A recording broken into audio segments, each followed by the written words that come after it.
আসসালামু আলাইকুম। আজকে পড়াবো কি পড়াবো তোমরা জানো যে 23 তারিখে পড়ানোর কথা আছে 13 নম্বর অধ্যায়, যেটা কাকার সাথে হিসাব করি, অর্থাৎ দশমিকের যোগ বিয়োগ ভাগ গুণ যেগুলো রয়েছে,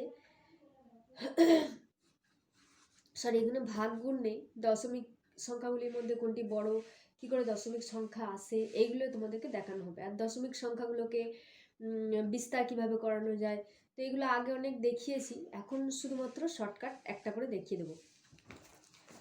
একদিনে তো একটা অধ্যায় সম্ভব নয়, তো যেটুকু পারছি বলছি। আর যারা আগের ভিডিও দেখেছো তারা তো উপকৃত হবে, না হলে একদিনই একটা চ্যাপ্টার সম্ভব, খুব ভালোভাবে সম্ভব নয়, হবে যদিও। এবার ধরো এই দশমিক সংখ্যাগুলো কোথা থেকে আসছে। মনে করো তোমার একটা বই, তার পেজ রয়েছে বা পাতা রয়েছে 100টি পাতা, তার মধ্যে তুমি একটি পাতায় কালার করলে, একটি নয় 5টি পাতায় কালার করলে, তাহলে সমান যে 100টি ভাগ রয়েছে, অর্থাৎ 100টি পাতাকে যদি ভাগ করা হচ্ছে, মানে কি এক একটি পাতাকে এক একটি ভাগ ধরা হচ্ছে, তাহলে সমান 100টি ভাগের তুমি 5টি ভাগ রং করলে, তাহলে এখানে 5 ভাগ 100, তখনই আমরা পাবো একটা দশমিক সংখ্যা। যখন কোনো ছোট সংখ্যাকে বড় সংখ্যা দিয়ে ভাগ করা হবে, তাহলে ভাগ যাবে না, তখনই আমাদের আসবে দশমিক সংখ্যাগুলি। এবার আমরা এই দশমিক সংখ্যা কি করে হচ্ছে, এই যে মনে করো 5/100 বললাম, বা 5 ভাগ 100, এর দশমিক কি আসবে? 5/100 এর দশমিক সংখ্যা কি আসবে? আমার লবে যে সংখ্যাটা থাকবে পুরোপুরি লিখে দেব, আর হরে দেখবো 1 আছে কিনা, 1-এর পাশে কটা শূন্য আছে সেটা কাউন্ট করব। প্রথমে 1 আর লাস্টে তারপরে সব কটা শূন্য ছাড়া অন্য কোনো সংখ্যা যদি থাকে, তাহলে কিন্তু এই নিয়মটা প্রযোজ্য নয়, এই দশমিক পদ্ধতি প্রযোজ্য নয়। এবার তাহলে দেখতে পাচ্ছি 1-এর পিঠে দুটো শূন্য রয়েছে, অর্থাৎ 100। তো তাহলে আমি দশমিকটা এই 5-এর এইখানে কোনো সংখ্যার দশমিক থাকে না, মানে এইখানটায় দশমিক থাকে, লাস্টে কোনো সংখ্যার এই লাস্টে থাকে দশমিক, তাহলে ওই দশমিকটাকে দু ঘর এদিকে সরাবো, কারণ দুটো শূন্য রয়েছে, ভাগের ক্ষেত্রে বাঁ দিকে দুটো ঘর সরবে, একটা ঘর রয়েছে আর একটি ঘর নেই, আমি শূন্য করে দু ঘর করে দিলাম, এক ঘর দু ঘর আমি সরিয়েছি। এর আগে একটা শূন্য দিয়ে দিলে ভালো হয়, 0.05, একটা দশমিক সংখ্যা এলো। এবার মনে করো 115/10 মনে করো আছে, তাহলে এক্ষেত্রে তোমার দশমিকটা কিভাবে আনা যাবে, দশমিক সংখ্যাটাকে লবে যে সংখ্যাটা আছে পুরোপুরি লিখে দিলাম, আর বলেছি সবসময় একটি ভগ্নাংশের লাস্টে দশমিক থেকে, এই লাস্টে দশমিক ছিল প্রথমে, তারপর 10 নিচে ভাগ 10 বা 1-এর পিঠে একটি মাত্র শূন্য আছে, তাই দশমিকটা এক ঘরের দিকে আসবে, তাহলে হয়ে গেল 11.5। এখানে দশমিক সংখ্যাটা এলো 11.5। তো এটাকে আর কি কি ভাবে বলা যায়, এটাকে এই দিক থেকে আবার এই দিকে আনতে গেলে কি হয়, যে একটা দশমিক সংখ্যা দেওয়া আছে তাকে ভগ্নাংশে যদি করতে হয়, তাহলে কি করব, এই দশমিক ছাড়া যা যা আছে সব কটা এই লবে লিখে দেব। এখানেও তেমন দশমিক ছাড়া যা যা আছে সব কটা লবে লিখে দিয়েছি। এরপর দশমিকটার জন্য 1 লিখব, দশমিকের পর যটা ঘর থাকবে 1 2 দুটো ঘর রয়েছে, তাই দুটো শূন্য বসালাম। দশমিকের জন্য 1, দশমিকের পর কটা ঘর রয়েছে, একটি ঘর রয়েছে, তাই একটি শূন্য। মানে আমি দশমিক থেকে ভগ্নাংশ কিভাবে আনতে হয়, ভগ্নাংশ থেকে দশমিকে কি করে আনতে হয়, সেটা দুটোই বলে দিলাম। এবার মনে করো এই দশমিক সংখ্যাটা আছে, একে স্থানীয় মানে বিস্তার করতে হবে। তোমরা স্থানীয় মানে বিস্তার এমনি সংখ্যার করেছো, দশমিক সংখ্যার করোনি, যদিও আমি আগের ভিডিওগুলোতে করে দিয়েছি, মানে ক্লাস 4-এ তো করোনি। যাই হোক, একে দশমিকে বিস্তার করলে কি হবে, 11কে যোগের মানে বিস্তার করলে কি হবে, 10 যোগ 1, তাই তো, তাহলে 10 যোগ 1 এই পর্যন্ত তোমরা জানো। এরপর দশমিকের পর 5, দশমিকের পর একটির পরেই আছে, তাই 5/10। এবার এটিকে ভাষায় কি বলা যায়, 11.5ও বলা যায়, অথবা বলা গেল 11.5 দশাংশ। তাহলে এই যে একটা সংখ্যা পাচ্ছি, এই সংখ্যাটাকে কি বলবো, বা এই সংখ্যাটা আগে বিস্তার করবো কিভাবে আগে দেখি। মনে করো এই সংখ্যাগুলি নেই, সংখ্যাগুলি শুধুমাত্র এই সংখ্যাটি রয়েছে, সংখ্যা নয় দশমিক সংখ্যা। এটাকে স্থানীয় মানে বিস্তার করব কি, 50 যোগ 7 57। তারপর দশমিকের একটি ঘর পরই 4 রয়েছে, তাই 4-এর নিচে 1-এর পর একটা শূন্য। 3 রয়েছে, তারপরে 2 রয়েছে, তো 3 রয়েছে, 3টা 1 2 দশমিকের পর 2 ঘর পড়ে, তাই 1-এর পিঠে দুটো শূন্য। তারপর 2 রয়েছে, 2 লিখলাম, দশমিকের 3টি ঘর পড়ে 1 2 3, 3 নম্বর ঘরে আছে বলে 1-এর পিঠে 3টে শূন্য বসে গেল। তাহলে এইটাকে স্থানীয় মানে বিস্তার করলে এরকম হবে। এবার এটাকে ভাষায় কি বলা হলো, 57.432। দশমিকের পরের গুলোকে 432 হিসাবে বলবো না, ভেঙে ভেঙে বলবো। 57.432, যে এটাকে পুরোপুরি 432 লিখে দেবে তারটাকে কোনো নাম্বার দেওয়া হবে না। এবার এটাকে অন্য আর একটা কি হিসাবে লেখা যায়, যে 57.4 আর 2 সহস্রাংশ। দশাংশ আমরা যেমন এককের পর কি লিখি, দশক, তো এইদিকে গেলে দশাংশ, তারপর কি লিখি, দশকের পর শতক, এদিকে গিয়ে শতাংশ, মানে 100-র মধ্যে অংশ হচ্ছে তাই শতাংশ, তারপর সহস্র মানে হাজার, তাই সহস্রাংশ। এরপর আমরা দেখব কোন ভগ্নাংশটি কোন দশমিক সংখ্যাটি বড়, কোন দশমিক সংখ্যাটি ছোট, কি হিসাবে বের করতে হবে, বা বড় থেকে ছোট বা ছোট থেকে বড়, ঊর্ধ্বক্রমে অধক্রমে কিভাবে সাজাবো। তো মনে করো আমার কাছে এরকম সংখ্যা রয়েছে,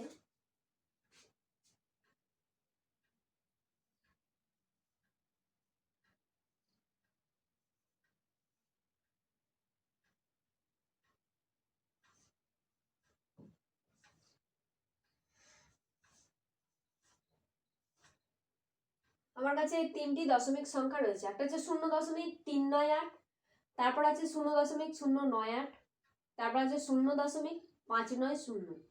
এই 3টি সংখ্যার মধ্যে, এই 3টি দশমিক সংখ্যার মধ্যে কোনটি বড় কোনটি ছোট, এটা করে নেওয়ার জন্য তোমরা রাফেও দেখতে পারো এইভাবে। এই যে সংখ্যাটি লিখবো, প্রথমে সংখ্যাটি লিখে দিলাম 0.398 লিখে দেব।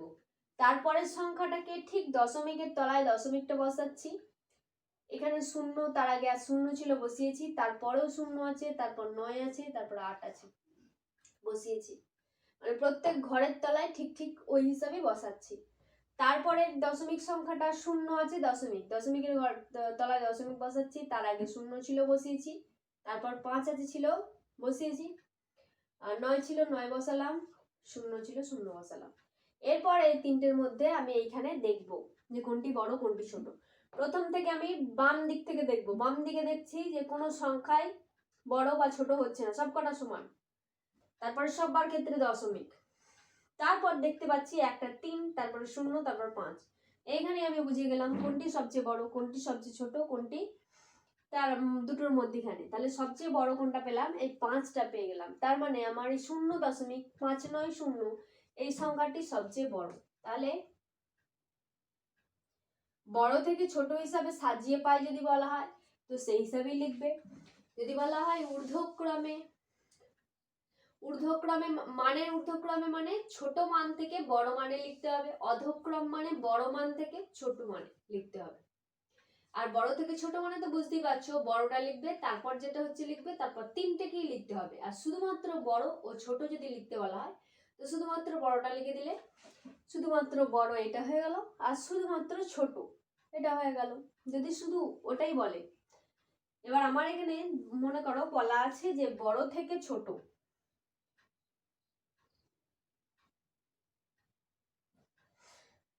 তাহলে বড় কোনটা হলো 0.590 লিখে দিচ্ছি, 0.590।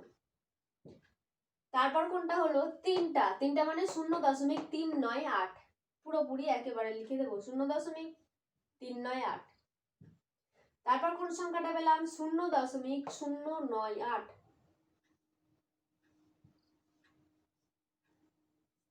এই সংখ্যাটি পেলাম। তারপর মনে করো অন্য আরেকটি সংখ্যা রয়েছে, 9.1 একটি সংখ্যা রয়েছে, আরেকটি আছে 100.01, আরেকটি আছে 0.9999। এরকম 3টি দশমিক সংখ্যা রয়েছে। এদের মধ্যে কোনটি বড় কোনটি ছোট? তো আগের মতো হিসাবেই ভাববে, অথবা এটা ভাবতে পারো যে দশমিকের আগের সংখ্যাগুলি কি কি আছে সেগুলো হিসাবেও ভাবতে পারো। আগের দশমিকের আগে যে সংখ্যাগুলো ছিল, মানে আগের অঙ্কটার ক্ষেত্রে দশমিকের আগের সবকটা 000 ছিল। এক্ষেত্রে এটাও বাঁ দিক থেকেই দেখছি, মানে দশমিকের আগেরটা, দশমিকের আগে 9, দশমিকের আগে 100, দশমিকের আগে 0। তাহলে একবারই বলা যাবে যে কোন সংখ্যাটি বড় কোন সংখ্যাটি ছোট। মনে করো আমার কোশ্চেনে দেওয়া আছে ঊর্ধ্বক্রমে সাজিয়ে লিখি,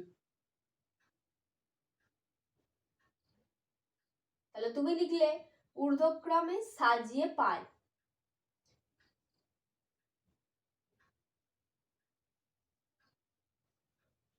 ঊর্ধ্বক্রমে কি সাজিয়ে পেলে? ঊর্ধ্বক্রম মানে ছোট থেকে বড় হচ্ছে, তাহলে সবচেয়ে ছোট শূন্যটা মানে 0.999। দেখতে এখানে সব 9999 অনেক মনে হচ্ছে, কিন্তু এখানে কোনটা সবচেয়ে ছোট হলো? এটা 0.9999। তারপর কোনটা?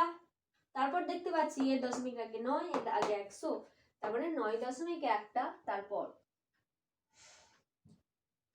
তারপর আছে 100.01। আচ্ছা, এই 100.01 এইটাকে যখন ভাষায় আমাদের লিখতে হয় তখন 100.1 লিখে দিও না, শূন্যটাকেও বলতে হবে একটাকেও, কারণ প্রত্যেক সংখ্যাকে ভেঙে ভেঙে লিখতে হয়। সেই জন্য দশমিকের পরে প্রত্যেক সংখ্যাগুলিকে ভেঙে ভেঙে বললে 01, 100.01 অথবা 100.1%।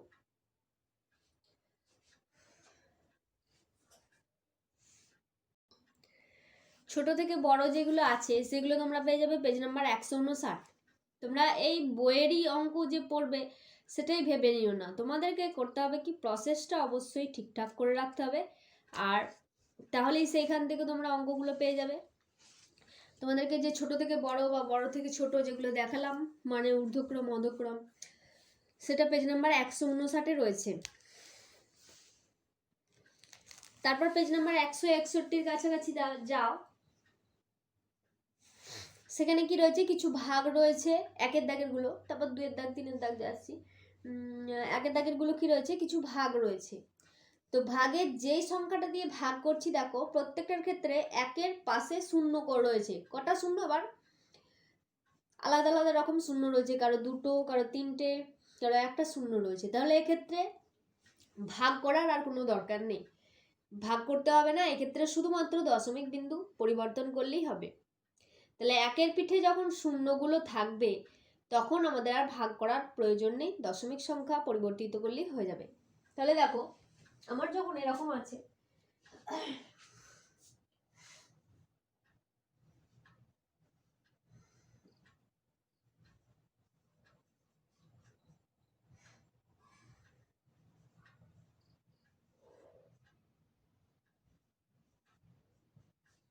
ধরো এরকম দুটো সংখ্যা রয়েছে,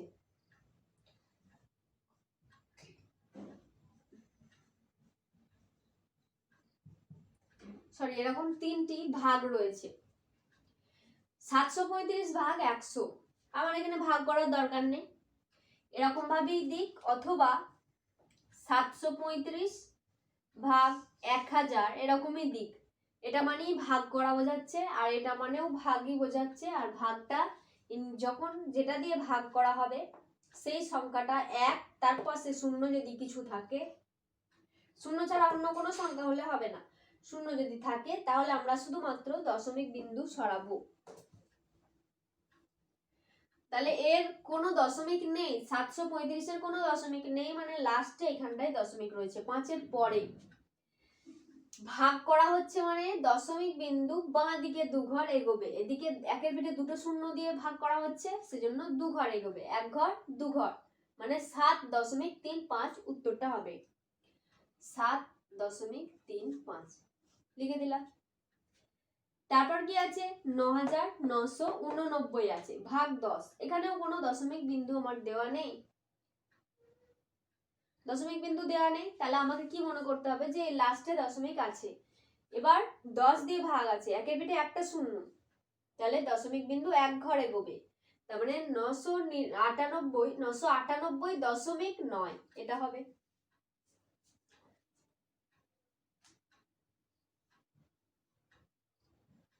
দশমিক বিন্দু এখানে ছিল, এক ঘর এগোবে মানে এইখানে হয়ে গেল, তাহলে 998.9।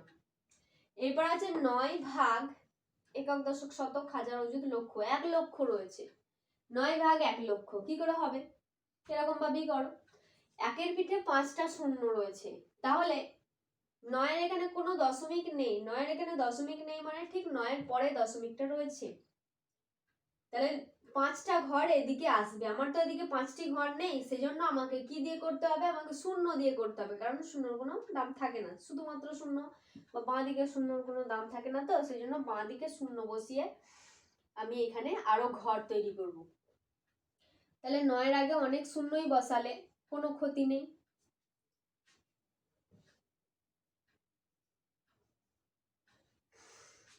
এরপর আমাকে একের পিঠে 5টা শূন্য আছে, তাহলে দশমিক বিন্দু 5 ঘর এগোতে হবে। আমার দশমিক প্রথমে ছিল এই 9 এর পরে, 5 ঘর এগোচ্ছি, 1 ঘর 2 ঘর 3 ঘর 4 ঘর 5 ঘর, এইখানে হয়ে গেল, 1 ঘর 2 ঘর 3 ঘর 4 ঘর 5 ঘর, এখানে হয়ে গেল।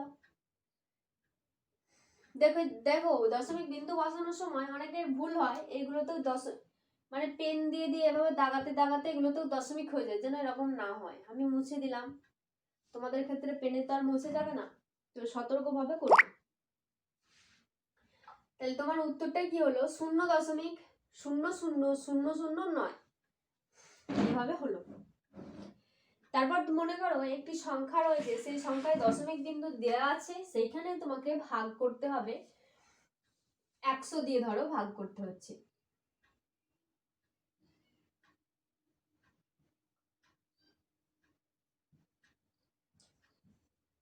মনে করো 5.242 এই সংখ্যাটি রয়েছে, এই দশমিক সংখ্যাটি রয়েছে, তার সঙ্গে ভাগ 100 রয়েছে। তো এই ক্ষেত্রে তুমি কি করবে, দশমিক বিন্দু আমার এখানে দেওয়াই আছে, আগের ক্ষেত্রে আমার ছিল না বলে আমাকে ধরতে হয়নি, ওখানেই থাকে একদম সবের লাস্টে, কোনো সংখ্যার লাস্টেই থাকে দশমিক, আর এখানে দশমিক দেওয়া আছে মানে এখানেই আছে, এখানে লাস্টে নয়, কিন্তু এখানে দেওয়া আছে মানে এখানেই আছে। তো 5.242 এটা যা আছে লিখে দিলাম। দশমিক বিন্দু 2 ঘর এগোবে, দশমিক বিন্দু এখানে ছিল 1 ঘর, আর একটা ঘর বসাই, দশমিক বিন্দু এখানে ছিল 1 ঘর 2 ঘর, এইখানে এগোতে হবে, তাহলে আমার কি হলো 0.05242 এই সংখ্যাটি, এই দশমিক সংখ্যাটি আমরা পেলাম।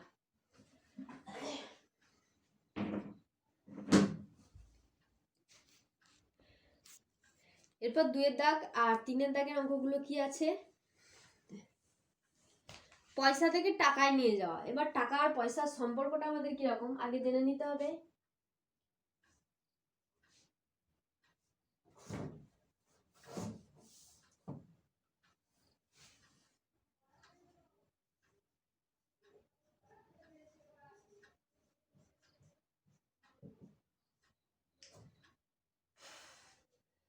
টাকা সমান 100 পয়সা, আমার এখন করতে হবে কি পয়সা থেকে টাকায় নিয়ে যেতে হবে, বাস এইদিকে সংখ্যাটা ভাবো, এখানে 100, তাকে আমায় নিয়ে গিয়ে 1 করতে হবে, মানে কি করতে হবে 100 দিয়ে ভাগ করতে হবে, অর্থাৎ এই বেশি সংখ্যা থেকে কম সংখ্যার দিকে যখন যাওয়া হবে, বা ছোট এককের দিক থেকে, পয়সার একক তো ছোট আর টাকার এককটা বড়, ছোট একক থেকে বড় এককে যখন যাওয়া হবে তখন ভাগ করতে হয়। কত দিয়ে ভাগ করতে হবে সেটা ডিপেন্ড করে এটার উপর, এটাকে 1 বসালে ওটা কত হচ্ছে, তাহলে 1 টাকা সমান 100 পয়সা, তাহলে 100 দিয়ে প্রত্যেকটাকে ভাগ করতে হবে। পয়সা থেকে টাকাতে নিয়ে গেলেই তোমাকে 100 দিয়ে ভাগ করতে হবে। এবার দেখো কিছু কিছু রয়েছে 44 পয়সা 75 পয়সা 90 পয়সা, আমি একটা আমার মনের মতন নিলাম।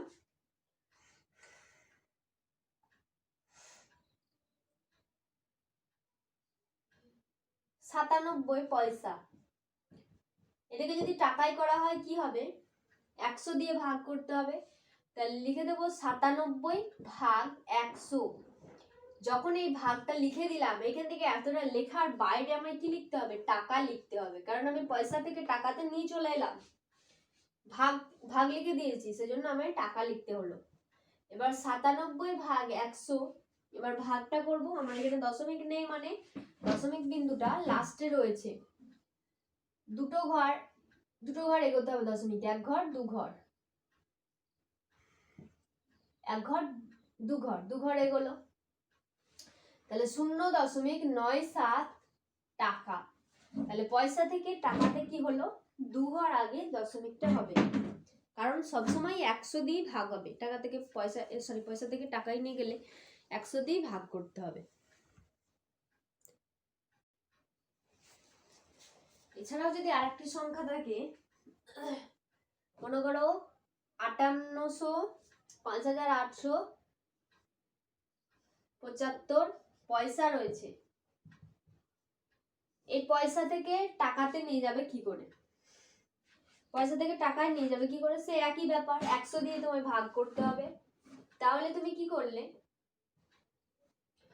5875 ভাগ 100, সবসময় 100ই লিখতে হবে, কারণটা আমি এখানে দেখিয়ে দিলাম। এখানে ভাগ করার পর এটা টাকাতে লিখলে, এবার 100 দিয়ে ভাগ করা মানে দশমিক বিন্দু 2 ঘর এগোবে, এখানে ছিল 1 ঘর 2 ঘর, মানে 58.75 টাকা। এরকম ভাবেও লেখা যায় উত্তরটা। আর একটা কিভাবে লেখা যায়, এই দশমিকের আগেরটাকে টাকায় লিখবো, আর দশমিকের পরে যেহেতু ওটা ভাগ যাচ্ছিল না বলে দশমিকটা আনতে হয়েছিল, সেজন্য ওটাকে যদি আমি রেখেই দিই, সেজন্য ওটা কি হবে, পয়সাতেই রয়ে যাবে। তাহলে কি হবে, দশমিকের আগেরটা এই টাকাতে রয়ে যাবে, দশমিকের পরে যেগুলো রয়েছে দুটো ঘর সবসময় পয়সার ঘরে লিখবো। একেবারে যদি আমি এটাও লিখে দিতে পারতাম, লাস্ট দুটো ঘর পয়সার ঘরে বসাবো, আর বাদ বাকি যে কটা ঘর পাবো সেইগুলোকে টাকার ঘরে বসাবো। এই জন্যই হবে, কারণ 100 দিয়ে ভাগ করলে এর দুটোর আগে দশমিক হবে। একেবারে বসিয়ে দিতে পারো, পয়সার ঘরে দুটো ঘর ছাড়া বেশি ঘর তো হবে না, আর বাকিটা টাকার ঘরে হবে। তারপর দেখো, প্রথমে যেগুলো ছিল 152 পাতায়, প্রথমটা কি আছে, বাজার থেকে, বাবা বাজার থেকে 17.80 টাকার বেগুন, 25.70 টাকার পেঁয়াজ ও 12 টাকার লেবু কিনেছেন। তাহলে বাবা মোট কত টাকার বাজার করেছেন। তাহলে এই তিনটে মোট কত টাকার বাজার করেছেন মানে সবটাই খরচ হয়েছে, তাই সব কটাকেই একসঙ্গে যোগ করব, তাই তো। তাহলে কি লিখবো, প্রত্যেকটাকে আলাদাভাবে লিখতে হবে। বেগুন কিনলেন সমান, পেঁয়াজ কিনলেন, লেবু কিনলেন। আচ্ছা সমান দিও না, আমার বলা অভ্যাসটা খুব খারাপ, সমানটা দেবে না। সমানটা তখনই দিতে হবে যখন তোমাকে বের করে, মানে তুমি ওটার অ্যান্সারটা বের করছো, তখন সমানটা দেবে। আর বেগুন কিনলেন ওটা তো দেওয়া আছে, সমান বসাবে না।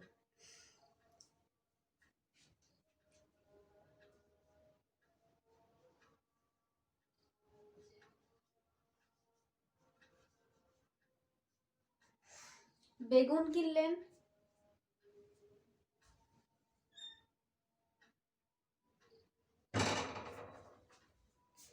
17.80 টাকার,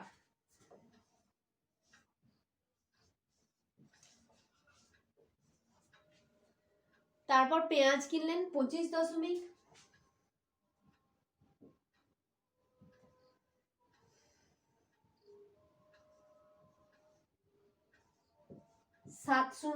টাকা, 25.70 টাকা। আর লেবু কিনলেন 12 টাকার। এবার 12টা আমি কোথায় বসাবো, এদিকে বসাবো না এদিকে বসাবো না, এদিকে একটা এদিকে একটা, কিরকম বসাবো। আমি কি আগেই বলেছি যে কোনো সংখ্যার দশমিক নেই মানে দশমিকটা ঠিক লাস্টে রয়েছে। তাহলে আমি তো এখানেই পরপর যোগ করছি, সেহেতু আমাকে এই দশমিক, এরাও দশমিকের তলায় দশমিক বসেছে, তার আগের সংখ্যাটা বসেছে, তার আগে তারপরে মানে এরকম ভাবে বসানো হয়েছে, ঠিক দশমিকের তলায় দশমিক, এবং যে সংখ্যাগুলি যে স্থানে ছিল সেই স্থানেই বসিয়েছি। 12রও সেরকম ভাবে দশমিকের তলায় দশমিকটা বসালাম, দশমিকের আগে 2 ছিল 2 বসিয়েছি, তার আগে 1 ছিল 1 বসিয়েছি। তারপরে দুটো শূন্য দিতে পারো, সে কোনো ক্ষতিও নেই, নাও দিতে পারো তাও কোনো ক্ষতি নেই। 12.00 লিখতে পারো, নাও লিখতে পারো। এটা কি কিনলেন? লেবু কিনলেন।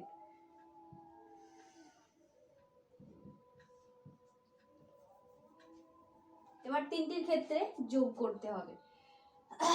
12.00 লিখতে পারো, অথবা শুধু 12টা, 12 পরে দশমিকটা বসিয়ে ঠিক ঠিক তলায় তলায় বসাবে। কিন্তু আমি বারবার করে বলে দিচ্ছি, এরকম একটি পূর্ণ সংখ্যা অন্যগুলো দশমিক সংখ্যা অবশ্যই অবশ্যই থাকতে পারে, কারণ এরকম একটু জটিল মতোই তো সবসময় পরীক্ষায় আসে, তাই না? সবসময় তো সহজগুলো আসবে না।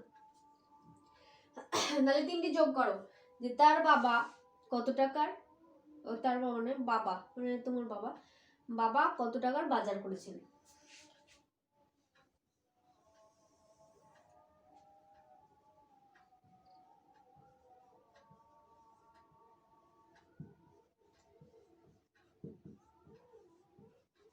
এইখানটায় সমান দিতে পারবো, কারণ যোগ করছি। আর এখানে যোগ করছি, অবশ্যই এই মাঝখানটা যোগ চিহ্ন দেবো। এর তীর চিহ্ন পড়াও না, এর তীর চিহ্ন পড়াও নয়, ঠিক মাঝামাঝি জায়গায় যোগ চিহ্নটা দিলাম। এবার যোগ করছি, এতে যোগটা কিরকম হবে?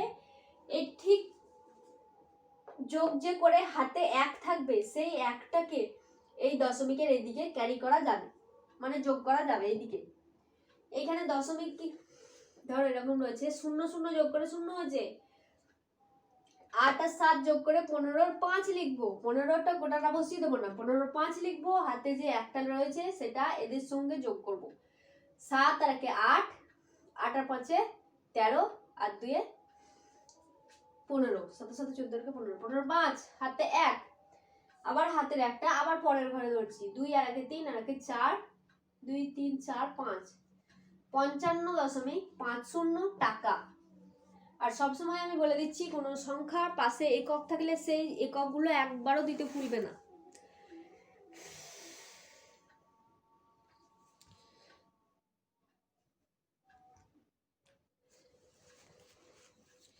তারপরে গুলো তো পারবে। 2-এর দাগেরটাও মোটামুটি একই। 3-এর দাগেরটাও দেখো একবার, যে বাস কন্ডাক্টরকে তুমি 20 টাকা দিলে, তোমাকে আবার 15.50 টাকা ফেরত দিল, তাহলে কত টাকা নিল? নিশ্চয়ই বিয়োগ করতে হবে। তাহলে কোনখানে যোগ করতে হবে, কোনটা বিয়োগ করতে হবে, সেটা একটু বুঝে শুনে করবে। আমি করে দিচ্ছি 4-এর দাগেরটা, না সরি 4-এর দাগেরটা করাবো না, আমি 6-এর দাগেরটা করাচ্ছি।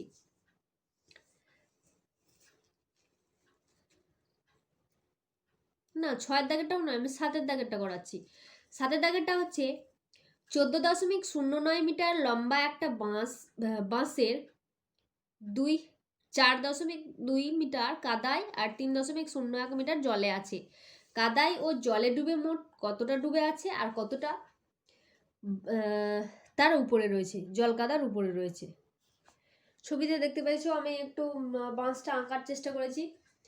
যে মোট বাঁশটা কত মিটার লম্বা? 14.09 মিটার লম্বা, আর জলে রয়েছে 3.01, আর ডাঙায় কাদায় রয়েছে 4.2।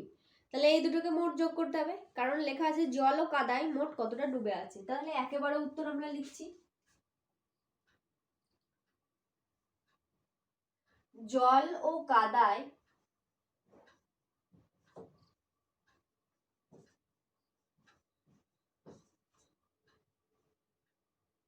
মোট ডুবে আছে, এটা তোমাকে বের করতে হবে।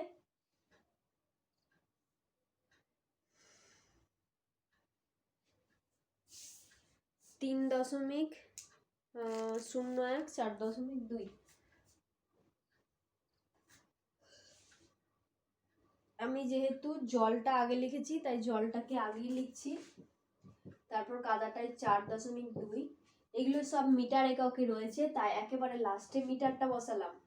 এবার দশমিকের যোগ বা বিয়োগ তোমরা জানো, 3.01 প্রথমে লিখলাম, তারপর কি আছে দশমিকের তলায় দশমিক বসাবো, তার আগে 4 আছে 4 বসাচ্ছি, তারপর 2 আছে 2 বসাচ্ছি, এখানটা ফাঁকা থাকবে, যোগ দিয়ে যোগ করছি 1 শূন্য আর 2 যোগ করে 2 হয়েছে, 4 আর 3 যোগ করে 7 হয়েছে, আর ঠিক দশমিকের তলায় দশমিক বসিয়েছি। এইখানটায় মিটার লিখলাম, পরের গুলো ডট ডট দিয়ে দিলে কাজ চলে গেল। তাহলে জল ও কাদায় মোট ডুবে আছে কতটা? 7.21 মিটার জল ও কাদায় ডুবে আছে। এবার মোট বাঁশটা কতটা লম্বা? 14.09 মিটার লম্বা। তাহলে বাকি কতটা রয়েছে? বাকি মানে এই গোটা বাঁশটা থেকে যদি এই দুটো বাদ দিয়ে দেওয়া হয় তাহলেই হবে। তার মানে গোটা বাঁশ মানে 14.9 থেকে যদি এই গোটাটা বাদ দিয়ে দেওয়া হয় তাহলেই হবে। তাহলে কি লিখবে? জল কাদার উপরে বাঁশটি আছে সমান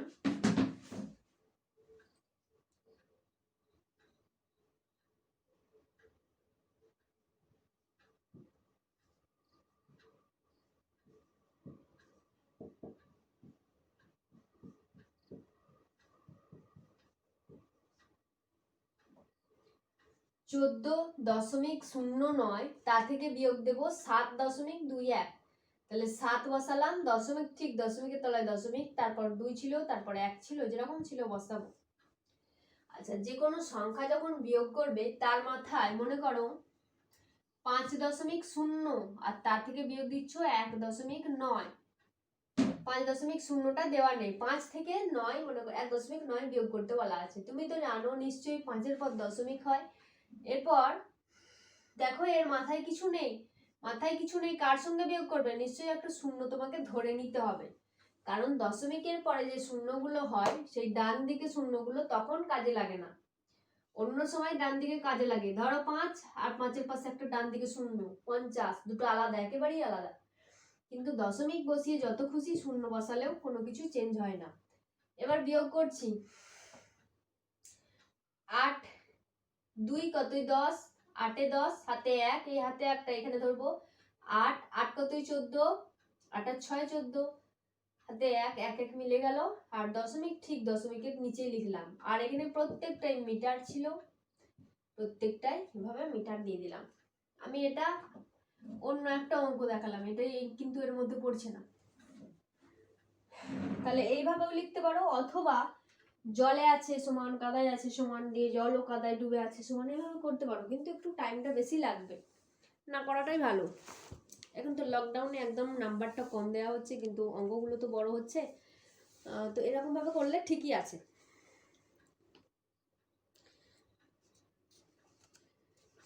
তারপর তোমাদের বলে দিই, এটা না হলে গেল, একটা টাকা পয়সার করালাম আর একটা মিটার এককের যেগুলো ছিল সেগুলো করালাম। তাহলে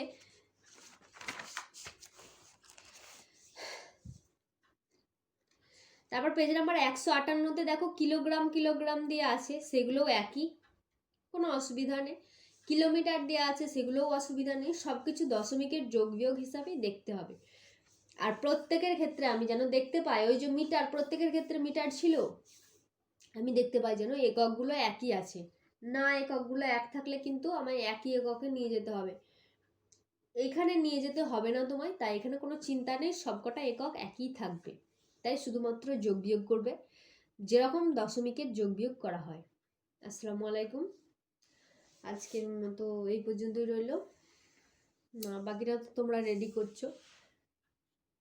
আসসালামু আলাইকুম।